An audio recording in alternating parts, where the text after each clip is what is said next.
Ustadz, misalkan saya baru menghafal satu halaman dalam Al-Quran. Alhamdulillah, ketika masuk waktu ketika masuk waktu sholat, saya langsung membawa ayat yang saya hafalkan tadi dalam sholat saya. Dibacakan maksudnya.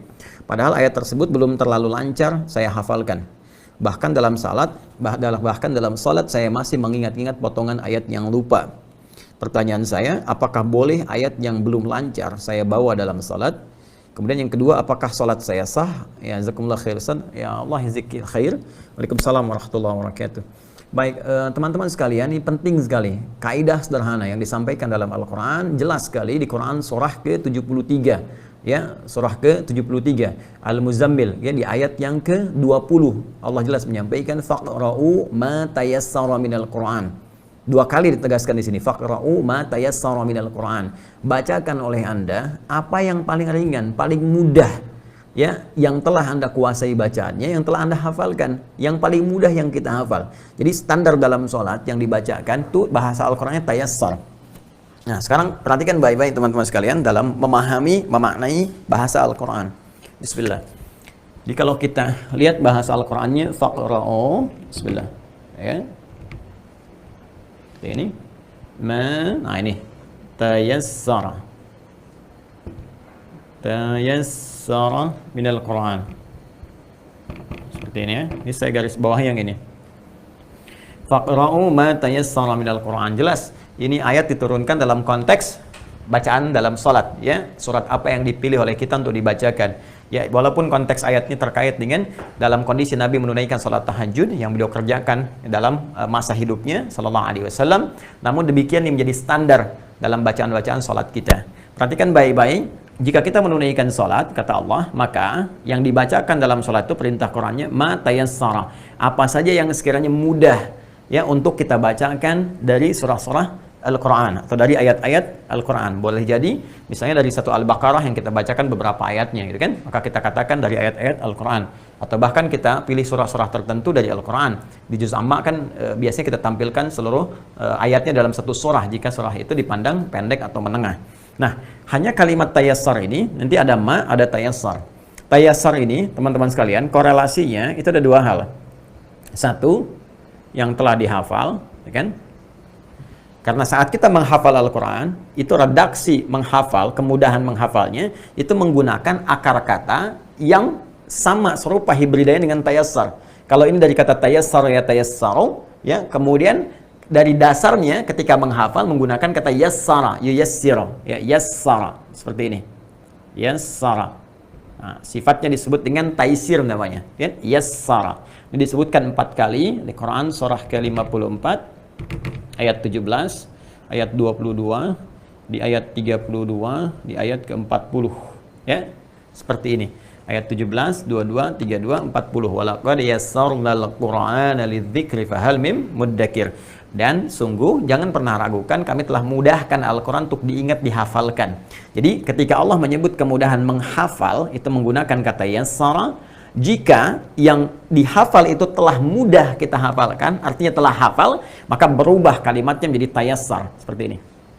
Jadi ketika Allah sampaikan, kami telah mudahkan, Allah memudahkan, yassara itu memudahkan, yassarnal Quran, kami mudahkan. Jadi Allah memudahkan kepada kita untuk menghafalkannya. Begitu kita hafalkan dan menjadi mudah hafalan itu, maka berubah kalimatnya menjadi tayassar. Karena itu, perintah di Al-Quran ketika kita diminta membacakan ayat-ayat yang telah kita hafalkan itu di dalam sholat, kalimatnya menggunakan tayassar. Ingin memberikan kesan bahwa yang dibaca dalam sholat itu adalah ayat-ayat atau surat-surat yang telah kita hafalkan, sehingga tidak memberikan beban kepada kita. Nah, jadi dari sini jelas ketika kita akan menghafal itu kan kaidahnya dibuka dengan bacaan, ya? Baca dengan baik dan benar. Karena itu Nabi sebelum ada perintah untuk kemudian menghafalkannya dan diberikan kemudahan dalam menghafal dengan ditanamkan dalam jiwa beliau, seperti disebut dalam Quran surah ke-75 Al-Qiyamah ayat 16 sampai dengan 18, la tuharrik bihi lisanaka lita'jala bih inna 'alaina jam'ahu wa qur'ana fa idza qara'nahu fattabi' qur'ana. Sebelum sampai ke sini, bukankah perintah pembukanya dulu turun pertama wahyu di Quran surah 96 kan? Al-Alaq ayat 1 kan? Iqra bismi rabbikal ladzi khalaq sampai dengan 5-nya. Iqra, baca. Ya, baca tentunya dengan baik dan benar.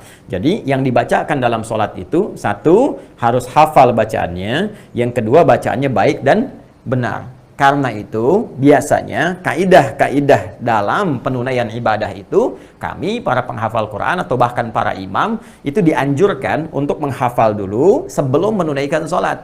Nanti ketika digunakan dalam sholat, apa yang sudah kita hafalkan, dan bukan aib kalau kita kemudian menguatkan kembali misalnya pasca sholat. Ya, ini khususnya terkait dengan sholat fardu. Ya, fardu. Nah, ini poinnya.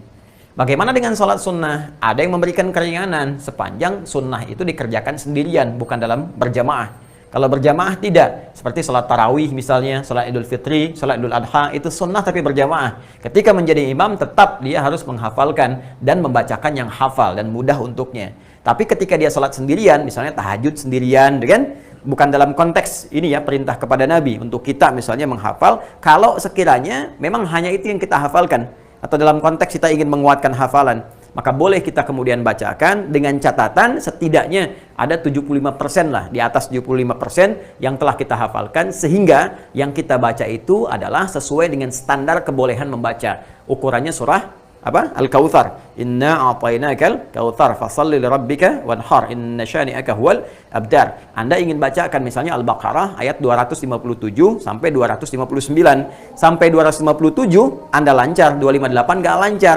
Nah, ini nggak apa-apa. Ya, Anda cukupkan 257, Anda bisa rukuk seketika gitu kan. Di situ nanti setelah Anda salam, Anda kuatkan kembali. Nah, untuk melengkapi uraian ini, insya Allah kita akan lanjutkan setelah menunaikan sholat isya berjamaah. Kita lanjutkan bahwa pertanyaan dari saudari kita Asriatul Fitri dari Aceh tentang kebolehan membacakan ayat Al-Quran yang kiranya belum hafal di dalam sholat. Maka telah tadi kita jawab berdasarkan keterangan dalam Al-Quran adabnya, sekali lagi adabnya membacakan surah atau ayat Al-Quran setelah Al-Fatihah tentunya di dalam sholat ini dimintakan langsung oleh Allah Subhanahu Wa Taala agar dibacakan dalam keadaan baik, lancar dan mudah. Itu yang dimaktubkan di Quran surah ke-73 Al-Muzammil itu di ayat ke-20. Allah menegaskan faqra'u ma tayassara minal Quran. Bentuknya jamak, faqra'u bacakanlah oleh kalian, kan? Walaupun ayat ini diturunkan sebagai petunjuk kepada Rasulullah SAW, tapi dilalahnya, penunjukannya, maknanya, iringannya bersifat jamak. Artinya diperuntukkan pula bagi seluruh umat Rasulullah SAW yang menunaikan salat. Maka dibacakan dalam keadaan kita hafal bacaannya dan mudah serta nyaman dan baik saat dibacakan. Namun demikian penting diketahui bahwa bacaan surah ya setelah Al-Fatihah itu tidak termasuk rukun dalam sholat, tapi termasuk sunnah ya, sunnah yang ditekankan dalam sholat. Rukun sholat ada 13 ya, tidak termasuk ke dalam bacaan Al-Quran selain Al-Fatihah. Jadi sejak kita berdiri rukun yang pertama, kemudian kita berniat, kan? Kemudian mulai bertakbir dan membaca Al-Fatihah masuk rukunnya. Kemudian setelah itu ke rukun ya, ingat rukun dalam 13 rukun salat. Adapun bacaan surah setelah Al-Fatihah itu sunnah yang sangat ditekankan khususnya di 2 rakaat pertama di dalam setiap salat. Jadi setiap 2 rakaat pertama itu kalau subuh 2 rakaat sudah pasti. Maghrib misalnya 3 rakaat, 2 rakaat pertamanya setelah Al-Fatihah kita bacakan apa? Bacakan surah. Maka yang dibacakan itu sifatnya sunnah. Artinya, kalaupun misalnya bacaan kita tidak sempurna dalam bacaan Al-Quran tadi, maka tidak menggugurkan sahnya sholat. Jadi sholatnya tetap sah, namun barangkali dalam konteks sunnahnya tidak tertunaikan dengan sempurna. Kalau sekiranya yang kita pilih bacaan-bacaan yang belum hafal sepenuhnya. Nah, jalan terbaiknya adalah tadi jika memang ada hafalan yang belum seutuhnya kita hafalkan, paling minimal terpenuhi syarat minimal bacaan surahnya, yaitu sejumlah atau seukuran surah Al-Kautsar. Inna a'tainakal kautsar fashalli lirabbika wanhar inna syani'aka huwal abtar. Seperti tadi saya contohkan sebelum Isya bahwa kalau Anda memilih membaca Al-Baqarah misalnya dari ayat 257 sampai 259 dari Allahu waliyul ladzina amanu yukhrijuhum minadh dhulumati ilan nur dan seterusnya ayat sampai 259. Tatkala Anda sampai ke 258 macet misalnya, ya, dan sulit untuk dilanjutkan di tengah-tengah, ya, Anda mencoba mengingat tapi sulit, nah Anda bisa kemudian melanjutkan langsung ke rukuk ya dalam kondisi demikian karena sudah setara bahkan melebihi kadar Al-Kautsar tadi.